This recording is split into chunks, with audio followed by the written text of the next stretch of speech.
Today we're going to talk about how most people dream of retiring on $100,000 a year. But how do you actually make that happen without winning the lotto? A lot of the time people need to understand sometimes you need to make sacrifices in the short term for long-term gain. What I always say to clients is don't make a drastic change straight away, because if you make a massive drastic change straight away, it'll be actually harder to keep going. I guess as humans, we react differently in many ways. But the common reality there, if something bad happens, we're on the same page. Nobody wants to lose money. As an advisor, we need to be able to understand, put ourselves in that situation rather than just the pure numbers. Everyone's different, but it's all about working together. Let's work towards building a future. So, in this episode of the Wealth Guide podcast, we take a deep dive into smart financial planning. We break down exactly what it takes to generate a six-figure income at retirement. Live the dream. So we do things like understanding the 5% rule and compound interest, to exploring realistic contribution strategies and global cost of living hacks like living abroad, Bali, Thailand, Europe. The team shares the frameworks they use with real clients to turn those long-term goals into achievable outcomes. So whether you're 10 years out from retirement or early in your career and just starting out, this episode is packed with practical insights to help you build the future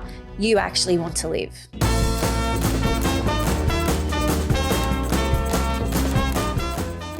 All right, welcome everyone back to the Wealth Guide podcast. As you can see, we're having a bit of fun here. It's all things Ryker. We've got Jack, we've got Dean, and we've got beautiful Ricky. Thanks, Mel.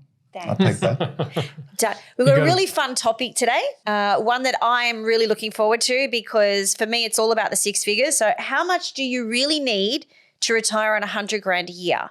And I feel like that's a baseline. Like I feel like at 100 grand a year, I'm not going to be able to do any of the things that I want to do, but you guys are going to talk us through it, what it looks like, how it's going to happen, and what do we need to do to be smart to achieve that. So what does 100 grand a year in retirement afford you?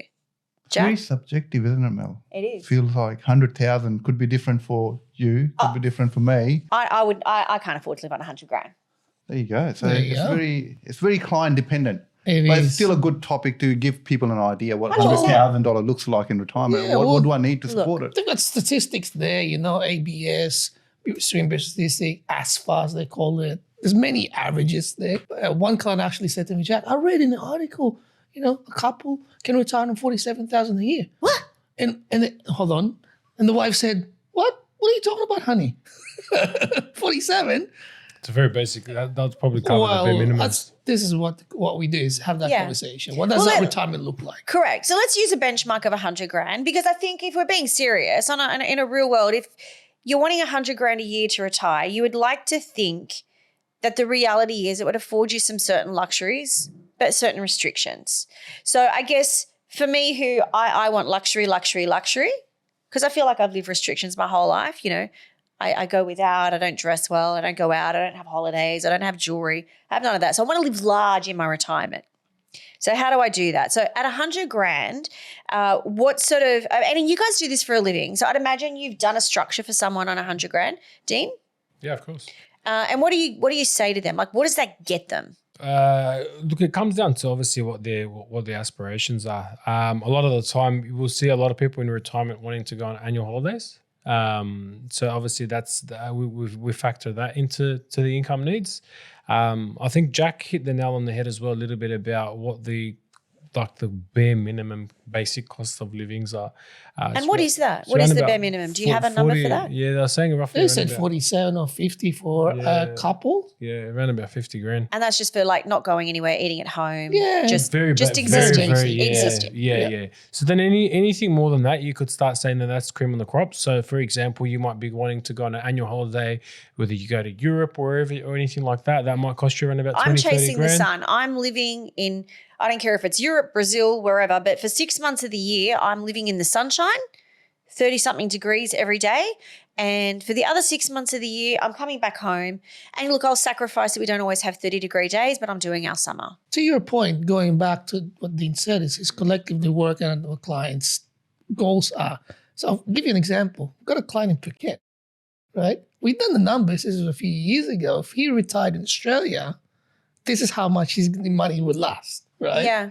But obviously, if he's living 6 months, whatever the case may be, his funds is much, much longer. Yeah. Yeah, actually, that's a great point because I was just talking with a friend last night who has just moved to Thailand on a professional football contract, and he was saying that his rent is like $150 a month for like a 3-story house, and just the income is still there. So you're right, it is relative to what you maybe I need to revisit where I want to have my 6 months of the year. Because $50,000 in Aussie might not be enough here, but if you structure the way that you're somewhere else, you're living like Well, I've spoken to my clients on that, and that's a normal conversation to have, right? But we also got to think about, and that's what I say to my clients.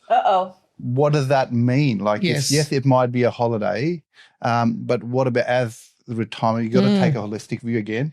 So you got to look at, the healthcare needs, the requirement, the family support. That all sort of comes into play, and this, as good as it sounds that I might live in Bali or other part of the world, again, the holistic planning really comes into play. Yeah. Okay. So look, gentlemen, at the moment, all I'm taking out of this conversation is you're walking me down from my 6 figures of 100 grand, and I really want us to walk back up.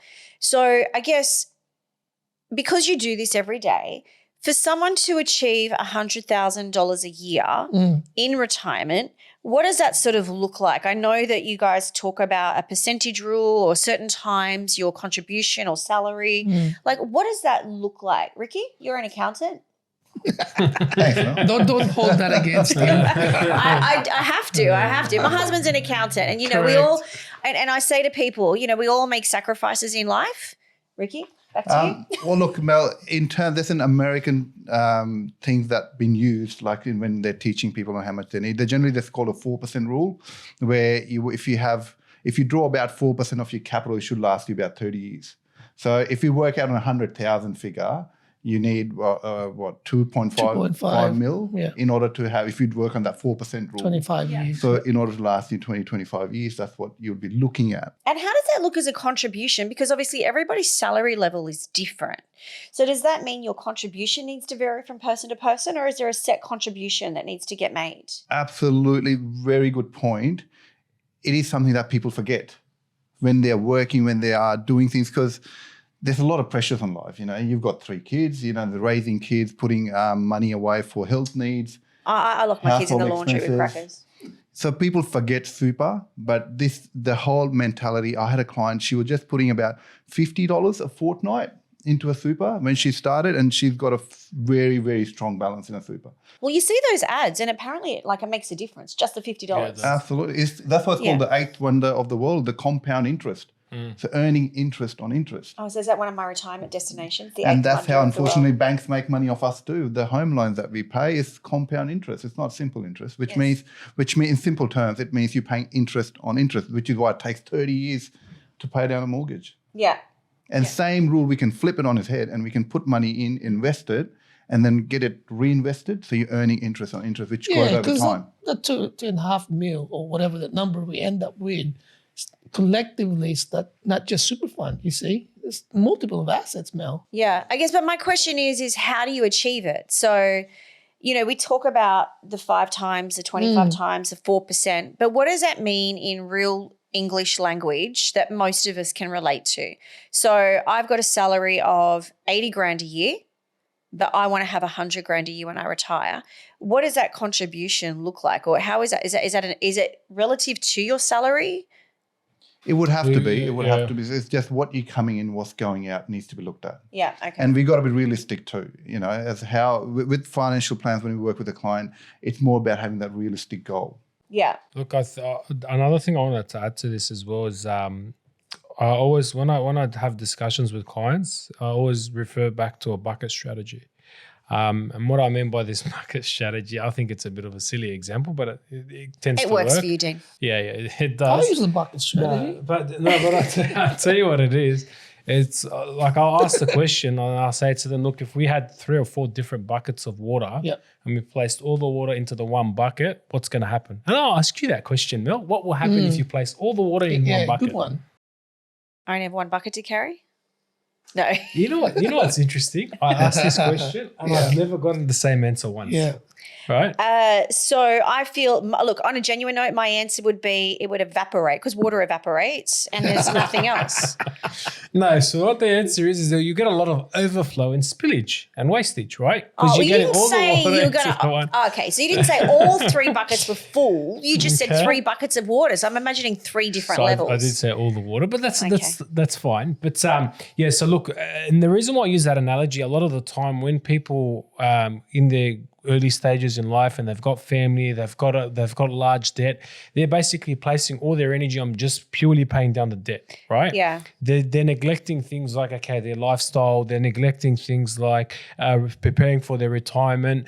And then once they'll do very well with paying down the debt, but then all these other buckets around them have now been neglected. And then now we've got so much time that we've already wasted, as in the spillage, right?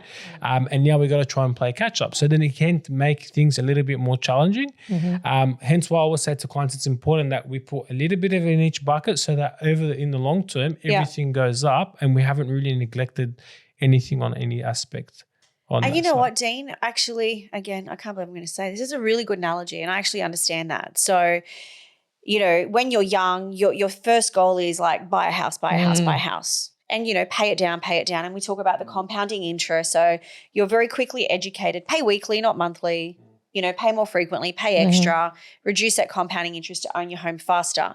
You know, and I circle back to what you're saying, and it's like you forget that when you're young, your super is like a home. It's your asset, but it's your asset that you cash in on when you are of a certain age.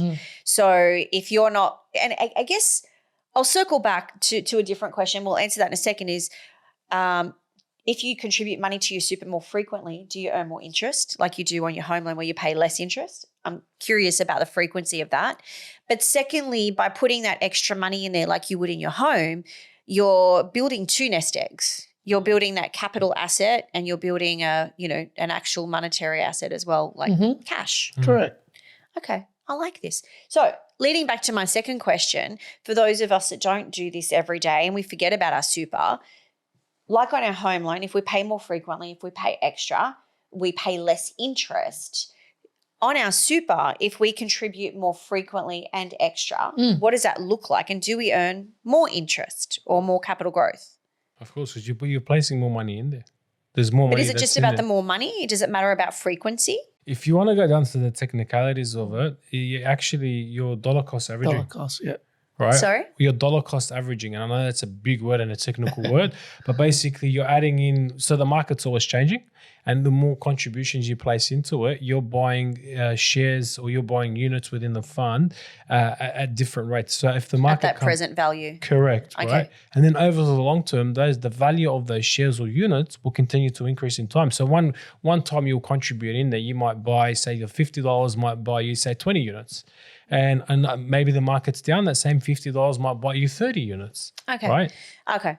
So the frequency definitely has an effect, but for Oh, a it different does. reason. Yep. 100%. Okay. We also worked out an example, Mel. I had a client where instead of giving their kid money to buy a car, they decided to put $10,000 in his super, and he's 18. So we looked at the compounding effect of it. By that age of 65, we're looking at about 1.5 mil.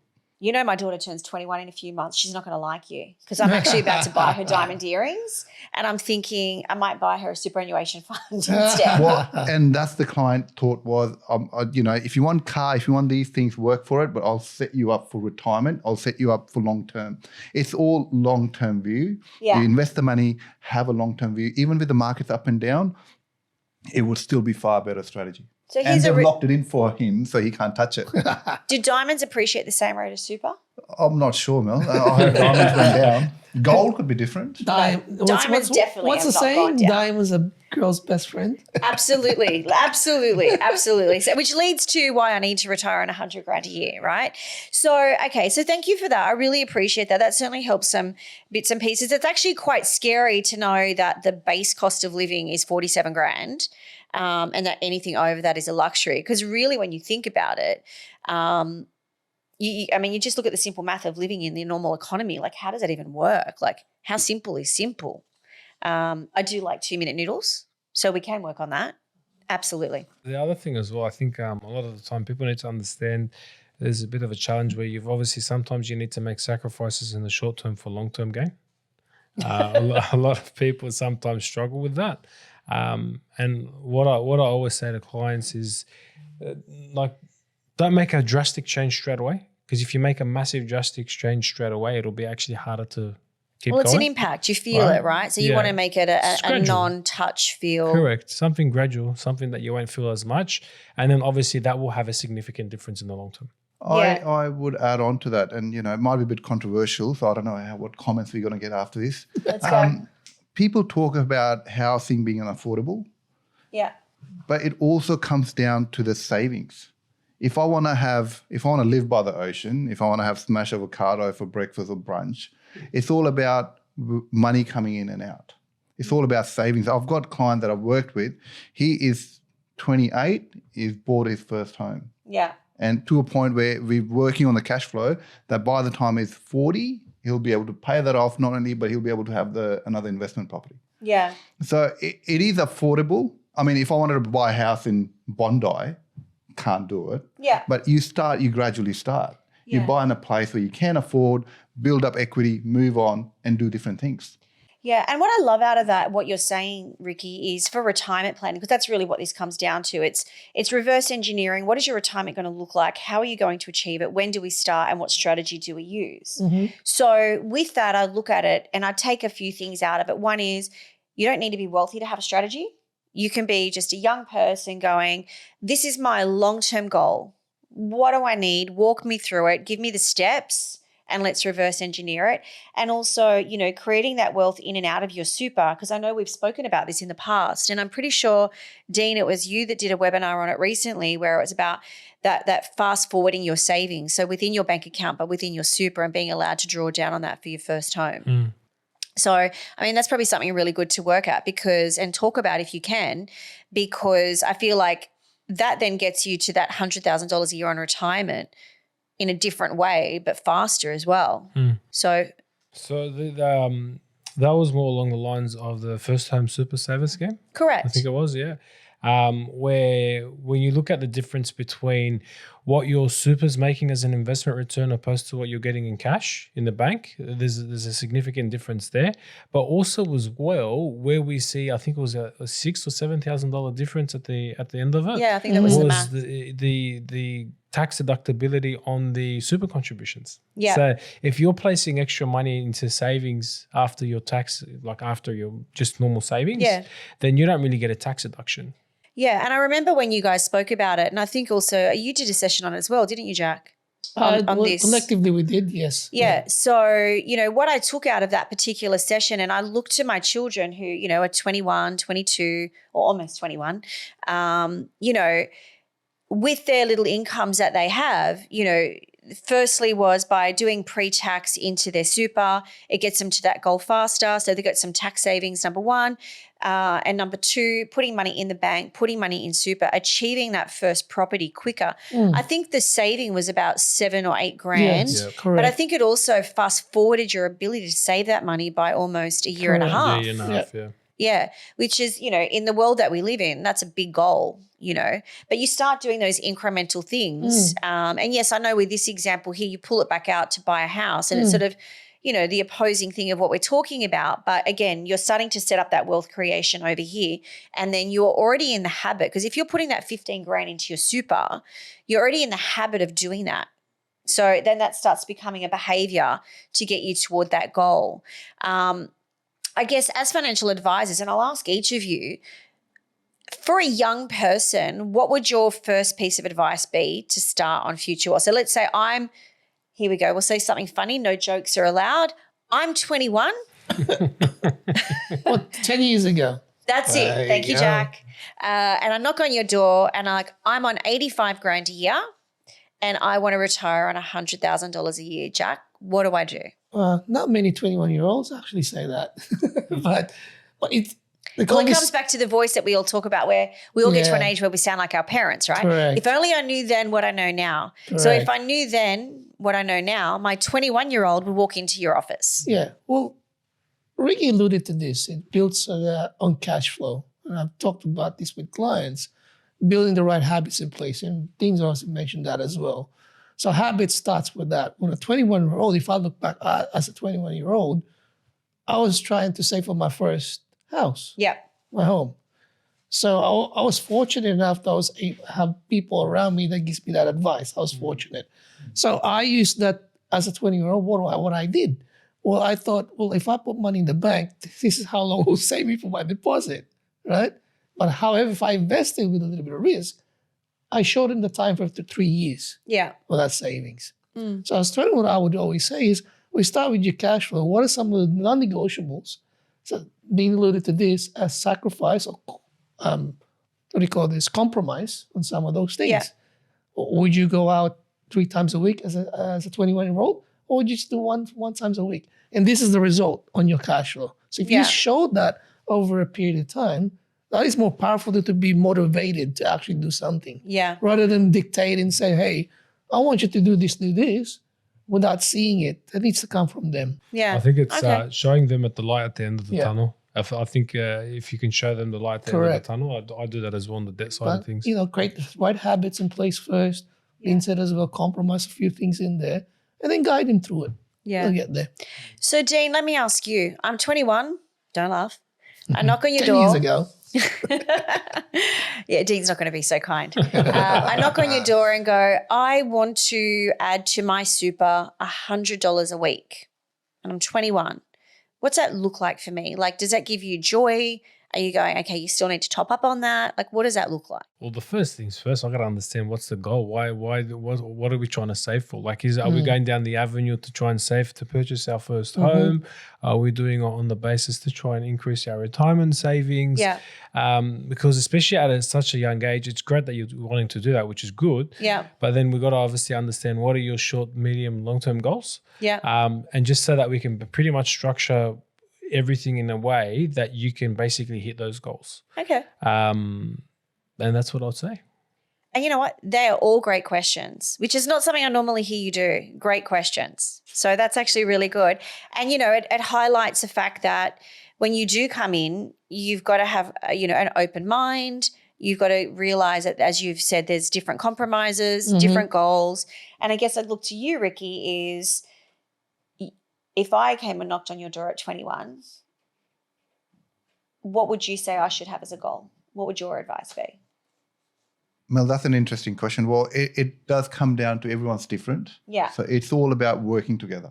What would your optimum? My optimum goal would be, let's work towards building a future. So it just comes down to the client objective. What are we trying to achieve? But one thing I would add extra would be also to have that, probably not part of the topic, but to have, for a 21-year-old, to have that foundation or a protection in place. If that 21-year-old, if something happens to her, cannot work, and there's financial backing to her. Like having an income protection, for example, because that income is what she's going to put away into super, she's going to use for a holiday, to buy a house, whatever the case may be. But if that income was to stop tomorrow, the whole plan fails. And look, you're right. It is a segue on what we're talking about, but it is an important part of it, because if you've got someone coming to you and going, I want to retire on $100,000 a year, and you build a strategy for them that works in their super, out of their super, you've also got to protect that spend and how your ability to spend it should your world have something unforeseen. So whether you're unemployed, you're sick, whatever it might be. So it is a segue, but it's a very relevant segue. Especially for a 21-year-old, it's very important, because that's what's going to fund their lifestyle for the next 40 years before they can even think about retirement. Because I would imagine, and I guess I'll look to you, Dan, I would imagine your plan wouldn't be just about super, right? Like when you're creating that strategy, there's a whole realm of things, right? It could be property investment, it could be shares. And again, they might be in or out of super, I would imagine. Like, talk me through that. Like, is all of it what we do just in super? No, okay. So super is obviously important as well. But I think a lot of people need to understand as well, or some people have that misconception, is it's also important to make sure you've got a house that's fully paid in retirement. So that's another thing that we work along with clients as well, and helping them in that journey. But I think it's which is a little bit of a side note, but clients at 21 years old, that's where they can probably make the most financial impact on their financial future. Yeah. Right. And the reason behind that is because A, they've got time. B, they're earning some decent money, even if you say 70, 80 grand. But most importantly as well, they've got close to minimal expenses. So this is the time where they really, really have the ability to actually really ramp things up and set a solid foundation. Because unfortunately, when life progresses and time goes on, they will potentially get into a relationship. They may potentially either buy a property or rent a property, so they've got more expenses. They may have kids. So them being able to save 50, 60% of their income, their ability to save that, it probably drops to around about 20%. Yeah. Right. Which significantly impacts what they can do in the long term. So if they set things up correctly from an early stage, it will make their life significantly easier. And I love that. And, I have 2 questions out of that. So first and foremost, great advice. Secondly, I'll ask you, Jack. My daughter at 14 starts working at McDonald's. And obviously I did too. I did. All the great employees and people that are successful worked at McDonald's. It's a great foundation. I chose Hungry Jack's, by the way. Speaks volumes. Let's just move over. Let's move over. So shout out to Macca's, everyone. Macca's, yeah. Quarter pounder for me. Yes. Sponsored. Absolutely. What'd you say? Sponsored. Yeah, this is a sponsored ad by McDonald's. Put it in the bottom. Mac sponsored by McDonald's. Absolutely. No, but on a serious note, so my daughter at 14 starts working at McDonald's, and obviously she's never going to earn as a part-time job over the tax-free threshold. And again, these are things that because it's what you do. But for most of us as individuals, it's not common knowledge. Does she have a super fund, and are Macca's contributing to that, even on her low income? Well, yes, if she's earning more than $450 at any given point in time, she should be entitled to. Is there a minimum wage she has to earn before they last contribute? time I checked, it was $450. Yeah. Okay, so chances are she's really not getting any. Right. Well, that's probably the reason why they do employ younger. But do they – so I guess what I lead at with this question is, so whether they're contributing or not, if I'm not mistaken, as a young person starting work, you're still required to have a super fund available should you have a week that you earn over that $400. Correct. So, I lean in on what you were saying earlier, Ricky, which is, my daughter's turning 21. Instead of giving her diamond earrings, put money in her super. My child at 14, once they get a part-time job and they are – so I guess the moment in life where they enter the workforce, they have a tax file number, whether they're needing to pay tax or not is secondary. They have a super fund, whether there's contribution in there at the moment from their employer is secondary. But as a parent, instead of putting money in a savings account for them, would it make more sense for me to start achieving this goal for my children – starting putting money in their super, will that have a better return than sitting in a bank account? Super can be one of the tools that we use. You have to remember superannuation and property shares and business, they're just a tool to means to get there, right? Yeah. So our topic is to get to the 100,000. Correct. So if I start contributing money into my child's super That will help. as a young age and giving that leverage to start on it and then educating them. There's also other strategies we can put money aside that doesn't pay tax for a period of time. We call it a kid's education bond. It's another whole topic. But, oh, wow. Okay. So another way is an example. I was planning for a client. One of the goals was that they want to help their kids buy property or for kids' education. The time frame is 10 years.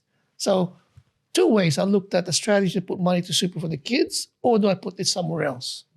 What are the outcomes? Yeah. So having put money to super, yes, it's always a good idea. What are the alternatives? So one of the things there that we talked about is... But I guess it all comes down to how do we achieve that $100,000 a year retirement? So whether it's through other strategies, whether it's in super, whether it's what is. So, what I'm taking out of this is there's so much to unpack and learn into achieving that, and that you don't necessarily, what I'm getting out of this, like, yes, it's relative, but I'm understanding that if you start early enough, you don't have to be a high income earner to have that lifestyle at retirement. Is that correct? It all comes down to investing and using the money properly. Be it super, be it property, be it a bond. That's all investment vehicles like Jack was alluding to. But I think to stick more or less to the topic and getting to that $100,000 goal, the most important thing is when the earlier you start at a younger age, it will make a significant difference. and I'm talking about night and day of difference. Yeah. Right? So with saying that, night and day, love that. I'm 21. I've started contributing $100 back to what I was saying earlier, $150 extra a week into my super. Do any of you, just off the top of your head, impress me, someone, have the math of what difference that would make to my super fund at the end? I've done some modeling for a client. He was 22 years old, and I think from memory it was around about $50 a week. And it was just restructuring things for him. So low cost fund, better investment structure. Yep. And it made a difference between that age to retirement of around about $800,000. Is that right? And that's just at $50. So obviously if it was at 3 times that amount with compounding interest, it would be significantly it more. wouldn't. So obviously 3 times is 2.4, but with that compounding interest, you're probably off the top of my head and my uneducated mathematician skills, I would say you're looking at closer to like 3 mil at 150. Would that be a fair statement? Yeah. Jack? And you've got to also think about over the time clients are earning more, which means more money is going to Which super significantly and all changes. that sort of thing. Factor that in. Yeah. Yeah. Okay. Very cool. Very cool. So we've spoken about that and you guys have given me heaps of ideas and strategies on if I were 21, I am no longer 21 and I haven't done any of this. So that's a different conversation on a different day of how am I going to achieve. Actually, you know what? Let's do this right now. I'm in my 50s. I've only ever I've never paid attention to my super. It's just whatever my employers contributed. I am now in my 50s. I want to retire. Let's be realistic. I need to retire at 65 because 60 is probably too soon. I don't have enough money. What does that look like? How do I achieve $100,000 a year by doing it later in life? Because that would be a very common thing that would occur. Well, Dean and Ricky alluded to this before by showing them what does look like present if you do nothing. So I do this all the time with clients. Status quo, if you do nothing, if you haven't seen me, this is where you end up with. So give me an example. So for example, this particular 50, he said he won 100,000. Well, if you retire at 60 in 10 years, it only lasts you at 8 years, at 68. Yeah. How do you feel about that? I'm going to live in my daughter's granny flat. Exactly. That's if she'll have me. This is why we have multiple children, because you have to take turns, right? One will get sick of you. You got to move on to the other one. And then you go to that conversation. How do you feel about it? What does that look like for you? Are you willing to compromise on what you're doing today versus what you're going to be doing then? Yeah. And then you go back, okay, well, we need to take action now because we only got 10 years or 15 years. In your Correct, case. yeah. Oh, you're so nice, 15. I'll take it. Thank you. But it is about that strategy, isn't it, Jack? It's all about looking at, what the situation is. Yes, I do. You do want to retire 100,000 a year. Yeah. But what does your cash flow look like? Yes. What's coming in? How much do you have mortgage to go? How much, there's so many variables to play with. And it is very realistic. People are not looking at their super until a point where that horizon is there. And it's like, and you go back and say, well, what are you doing today in cash flow today? Do we mirror image that at retirement? Are you going to have less expenses or more? But from what I've seen as well, look, depends on the situation, but I think it's really trying to understand, like it's nice to have $100,000 a year as at retirement, but I think it's all about reverse engineering and understanding, do you really need $100,000 at retirement? absolutely. Right? Absolutely. Absolutely. Then do you know what I'll set you? Then obviously we need to start looking at things and see what compromises need to be made. I just need to find a good financial advisor. Okay. But so it comes back to that conversation now at the end of the day. And look, they're real conversations. Yes, it comes back to that. And what they're willing to forego or not forego. Yeah. And sometimes can be a big shock to the client. Correct. Too. When numbers are put in front of them, it is sometimes a big shock. That How many people burst into tears? When I've had one at the genuinely. actually. So many times. I've had one. Yeah. Unfortunately, this quick story was, I was going to the cash flows, she's 52, a couple there, and she started crying. And I thought I've said something wrong. This is at Narelle. You told her she's going to be poor. And I didn't realize, and the husband started to, it's okay, honey, it's okay. I said, I'm sorry if I offended you or anything, or if I've said anything. She said, no, I just didn't realize that to look at this detail, that it would affect me, but it helps us. Yeah, gives you clarity, right? Gives clarity, what we're trying to help. Yeah, open the curtains. Yeah, and I've kind of opened it. And I actually made a joke, so she made laugh. So I'm actually not a marriage counselor, Marie, but it helps I had them. a similar situation. Single client, living it up on the eastern side of the town, paying high rent, and good income still. Yeah. High rent, no asset backing her. Yeah. And that's the conversation we had. Like, we are getting closer to retirement. What does it look like? What's it look like? The way the expenses are going. The lifestyle that you're living now, how are you going to maintain Yeah. that? How are you going to maintain? It's unrealistic. We can't do it based on the assets we have. We want to maximize that for your retirement, for the long holiday that you got coming up. And that penny dropped. Yeah. And it was... I felt bad originally. I thought something bad. And you know what, guys? There is a balance, right? Like, you don't want to sacrifice so much that you're not enjoying life along the journey. But how do you enjoy life along the journey without sacrificing for when you have time to enjoy life? Yep. So it is finding that. And I do, there's a lot to be unpacked. So let's just fast forward. I'm at retirement age, but everyone retires at different ages. Mm-hmm. What does that look like? Because I'm imagining the younger you retire, the more capital you need. So just walk me through that, Dean. The earlier you retire, obviously probably the more capital you're going to potentially need. What we do a lot of the time is we try and see, depending on what the lifestyle that you're looking for, plus also as well what our assets are around us. Yeah. We try and formulate something. And it also depends as well from a Centrelink perspective. Sometimes where possible, I always say to clients, it's so important if we can get anything back from the government from a Centrelink perspective, what that will actually do is it should increase. If we can get some government support to help us, it will mean all of the savings that we have or the assets that we've currently got, it allows us to draw less from it. So then it allows us to actually have those funds to last significantly longer. Yeah. So once again, like each circumstance and situation is different, but those are some of the key things. To add to that also, it's important to look at that particular client, but sometimes you have to expand their world. What I mean by that is family and kids. Family and kids. I always say, is your kids part of your retirement? The clients looks at us, I don't care about the kids. I want to spend it all, right? That's me. But there are instances when I ask that question, no, our legacy, our building our wealth now is part for us to impart to our kids' generation. So now our strategy switches. Yeah. We have to tailor make that in a sense. So that's an interesting thing, right? Because a lot of superannuation is about legacy wealth for their children too, not just living well. Yeah, absolutely. So, like I look at my in-laws, I still remember my father-in-law, God bless, when he retired, and it's going to lead to a question when I talk about this, and I'm thinking about it as we're speaking, is 3 months before he retired, his super fund pummeled. Like, he had basically half. And there's obviously the whole roll-on effect that goes with that. And thankfully they were very smart in the way they'd built their wealth and the things that they've done. So, they're not living as comfortably as they would have liked to, not through good choices, but just through GFCs and bits and pieces. But it meant that they had to then adjust that.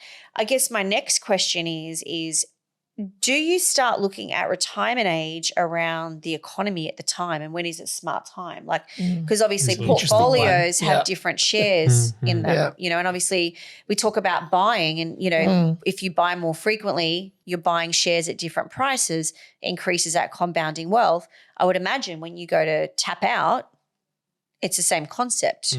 I'll answer the first part from the human side of things, and I'll let the gents answer the performance side of it of things. I guess as humans, we react differently in many ways. But the commonality there, if something bad happens, we're on the same page. Nobody wants to lose money. Correct. And it's very, very bad. I've gone through the GFC with clients and things of that nature. Yeah. So that's the first and foremost. As an advisor, we need to be able to understand, put ourselves in that situation rather than just the pure numbers. And how does that impact them?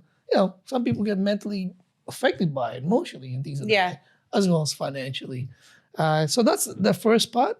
And obviously the performance side and monitoring of that's what we do as well. Let Dean and Ricky answer that portion, I guess. Well, Mel, just to your client, with your father-in-law situation. I call him a client. I'm regularly doing services. He's like a client. It's an unpaid services. client. Well, look, It has affected clients when we went through GFC or COVID time when the markets dropped. Yeah.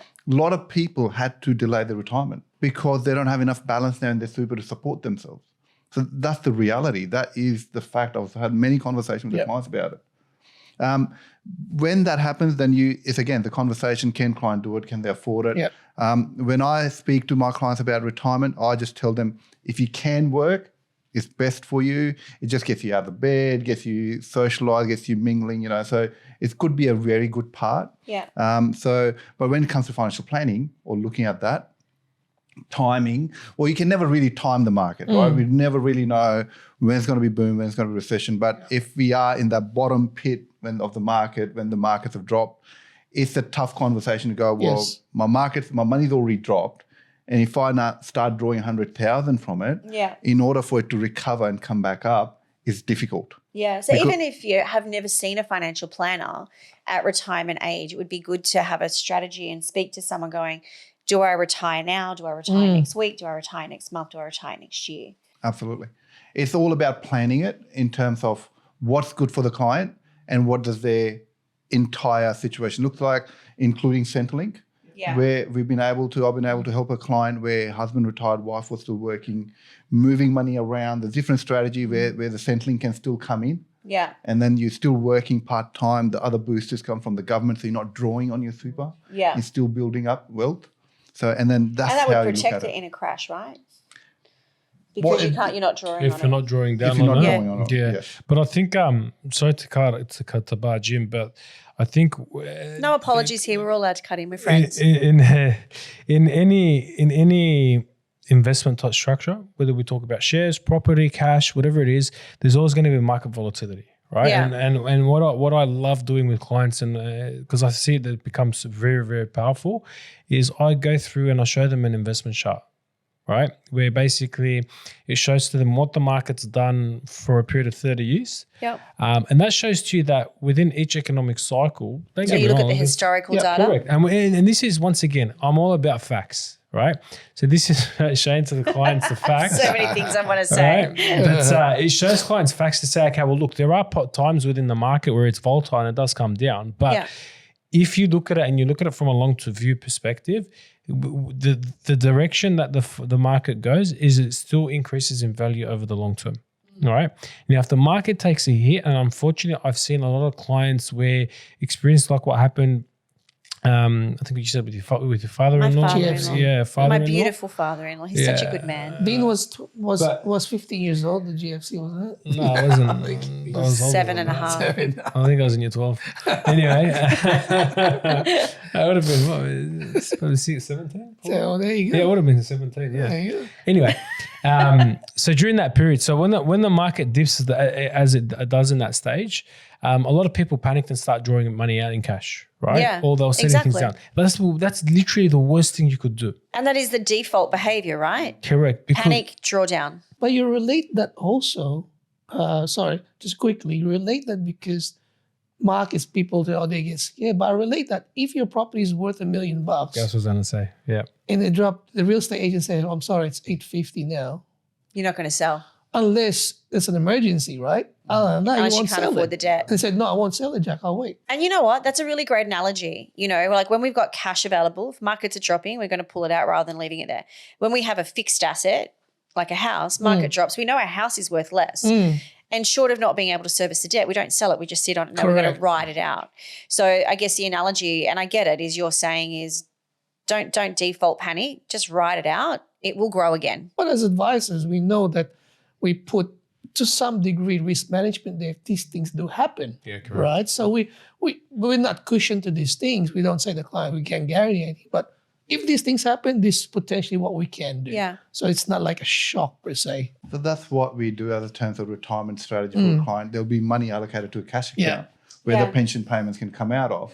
So then we don't have to sell down any assets which have gone down in value. Yeah. Correct. So that's from a strategy point of view. There are cushions and things that we can do. Yeah. Of course, we are not immune to the financial market movement. Yeah. It does have an impact, but there's things we can do. Yeah, there's no guarantee, right? But you can only do the best that you can. Yes, minimize. So, and that leads to my next question, and thank you for all of that. And I feel like I'm walking away today with a wealth of knowledge, which is not something that usually happens. Dean, say nothing. Investment strategy in your portfolio. Yep. So, what I'm hearing out of all of this, and I have two questions. I always have two questions, right? The first question is, how do we have a balanced portfolio to sort of safeguard those? And do we as individuals So I know in an SMSF you have quite control over your super fund, but as individuals where we're with superannuation companies, do we have the ability to manipulate, for want of a phrase, or manage how our super is ran? Yeah. Or run. Definitely. Run. What is the right word? Ran or run? Either way, we want to move fast. Jack, can I ask you first? The short answer is yes, but there's many layers to this, as the guys would know. We can manage it. If you want to DIY, you can do it as well with the right reasons, or you get the advisors to manage those portfolio for you.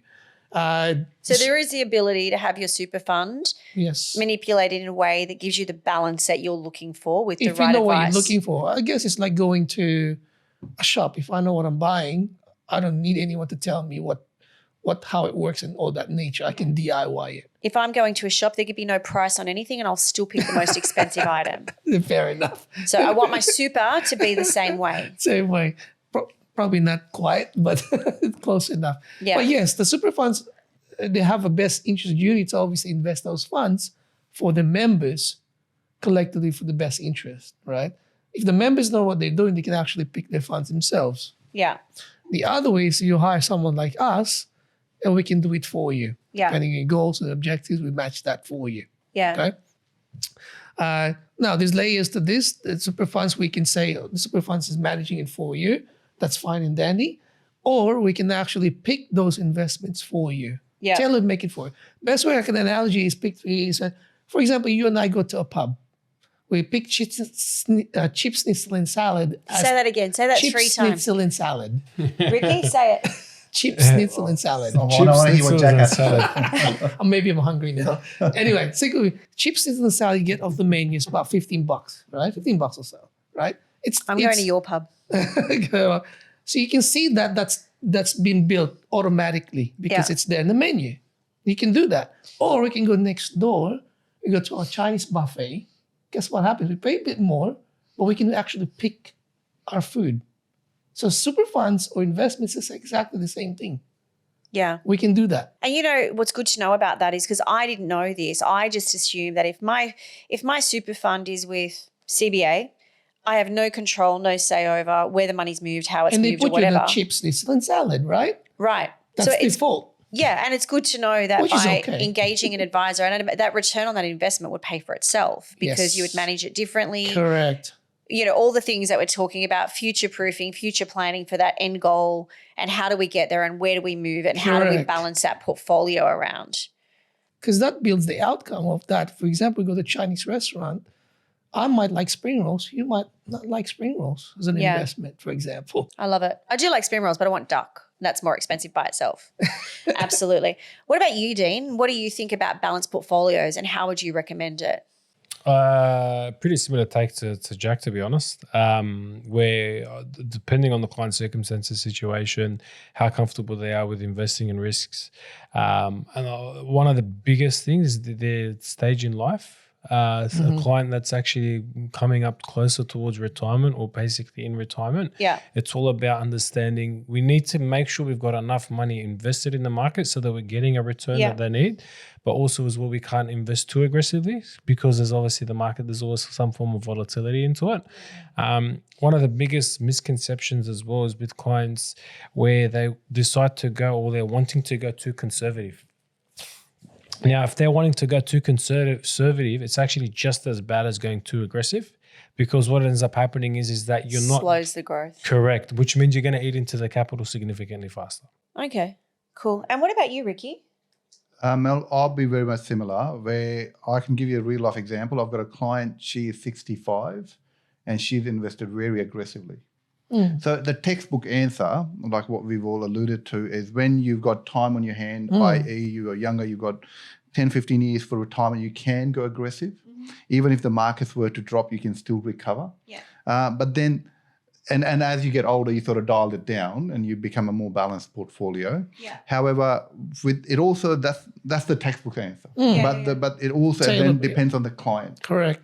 So if you're a client who is happy to take that risk, then we can go that part. So your client who's 65, did she invest later and do something differently? And that's where the reasoning came from, because she wanted a higher lifestyle in retirement, and the balancing act of that is we need to take more risk with the money. Yeah. So what I take out of that, and help me out here, guys, is there's two parts to this. One is start early, and it helps you achieve your goals simpler, easier, with less pain, and you don't feel it. It just becomes a normal organic part of who you are.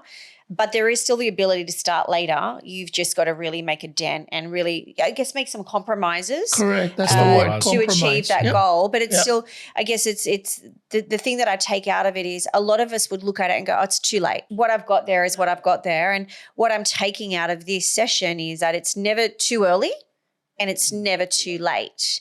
And then the other thing that I'm taking out of it is you can let your just super sit there and let your super fund dictate your determination of tomorrow, or you can engage, have financial advice, have a great advisor that goes on that journey with you. If you're really young, make sure it's a young advisor so that they're with you in the end. So, yeah, have someone come on that journey with you and hold your hand through that to get you where you want to be. I love that. Okay. Absolutely. And we'll just sort of wrap it up today. And I know that we spoke about, that end goal, earning $100,000 a year. But then there is that reality of absolutely, I can't live off $100,000 a year. I need $100,000 a year because I'm a princess in every form.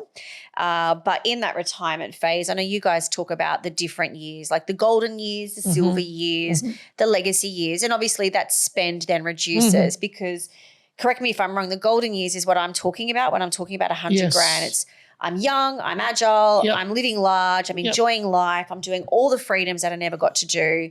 Then in those silver years, I can still do some of that, but I've got more medical appointments. I need to be at home, and then in those really legacy years, my kids are wheeling me around. Yep, correct. That's what happens. Like when the people have just retired, they are still very mobile. They can do, and they want to have the holiday, and they want to do a lot of different things. Yeah. My next door neighbours, they are on 3-month world tour at the moment. So it is what retirement is. So in that first 10, 15 years of retirement, the expenses are higher. So that's where that 100,000 really comes in. Because you do tend to spend more. Yeah. And as the retirement happens, then we become less mobile. And instead of taking international holiday, probably take more local, domestic. Yeah.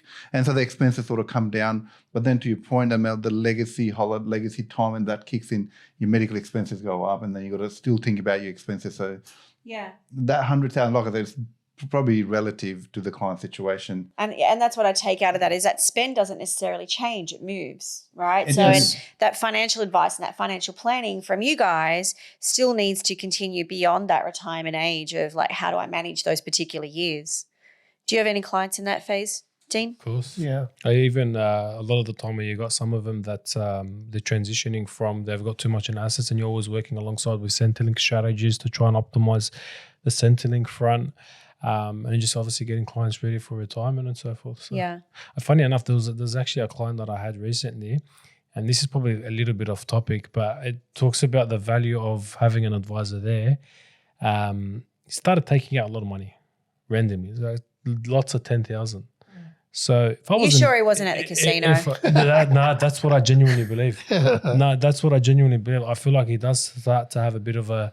I think because something in the situation doesn't sound right. So if I wasn't there helping him and guiding him, right, and he doesn't have to come to me, if there's no accountability, he will eat away into that money in probably a year or two. Whereas now he's actually got me there saying, okay, well, what's going on? Like you've just taken money out, talk to me, what's the situation? He's a little bit more wary with what he's doing, and had a conversation with him. And look, he hasn't admitted anything to me, but the story tells at least you're helping him, guiding him. Absolutely. If their money at the end of the day, they can pull it out if they want to. But as an advisor, you're helping them. But that's actually a really great story, what you're talking about, because at the end of the day, you could look at financial advice as someone just telling you how to manage your money, but it's also someone that you're looking to every year. You're holding yourself accountable for what you spent, what you saved, and someone looking back at you and basically giving you a report card. And, we all sit up straight at interview time with our report cards, right? So it is a really great analogy. It's funny you said that. I had a client. It's quite funny. He said, I was actually in the car yard want to buy a Mercedes, and I thought of you. I said, what do you mean? He said, no, not as you, as in lovey-dovey. I mean, Yeah. and he goes, oh, tell me, what do you mean? He said, mate, I was thinking in my head, if I bought this, I wonder what Jack will say. That's what I was thinking. I love that. That could be our analogy for today. What would my financial advisor say? What would Jack say? What would Dean say? And what would Ricky say? And the reality is, I know all three of you would say something different, but it's going to get clients to that really end goal. So let's just quickly wrap up from each of you, Jack, Dean, Ricky, the biggest mistake or the biggest misconception that you think people have around super. So things like it could be it's tax-free, or I need to keep working because if I keep working, I'm going to save money here, or I need to keep saving. Like, what's the biggest misconception? And just one from each of you. So we'll start with you, Jack. Biggest misconception is control, I think. I think people say, oh, it's not my money. Government controls it. I'm just going to steal it. Going to keep it. I think that's the biggest misconception. Yep. Rather than it's actually a smart investment like a home. Okay, cool. Excellent. I love that. Dean? I'm too young to think about retirement. True. Very, very true. But I feel like this younger generation are going to see a lot of us, and when I say a lot of us, I'm being very general, but a lot of us not necessarily go into those golden years to legacy years easily, and it's going to make them self-reflect on, I need to be a bit smarter. Because I think a lot of us are in an age, well, I know I am, in an age where, as we mentioned earlier, super wasn't compulsory. So we haven't necessarily, all of us, been as clever as we should be, or strategic, or sought out the right advice. So I think that's a really great point. Ricky, biggest misconception? I'll turn that around. There's another one that I see a lot. I wouldn't have enough money in my super. And then they tend to not spend and end up leaving a big balance in their super. So it's getting that balance right. The expense and that the super balance and the money I'm spending. Because clients sometimes go, oh, I don't have enough. I've got a client, she's not drawing money out of her super. She's struggling, and I see her, talk to her, but she's not, I need it for my later years. Yeah. So it's just balancing. Yep. So takeaways from today for me, you're never too young, you're never too old. It's always good to have someone hold your hand along the journey. So a good financial advisor, a good financial planner. Have a balanced portfolio. And don't think that one way is the right way. There are multiple ways to get there, and that I'm going to retire on $100,000 a year, and that you guys are going to make it all happen. And in advance, thank you very much. There's no compromise from the sound. There is no compromise. You're either first or you're last, and $100,000 a year is the goal. So we need to be first. But thank you so much, guys. Thank you. Thanks, Malissa. The information provided in this podcast is for general information purposes only and should not be considered as personal advice. Always consult with a qualified professional or expert in the relevant field for personalised advice tailored to your specific situation. If you enjoy the content we bring you on the Wealth Guide podcast, we'd love for you to subscribe and share with your community.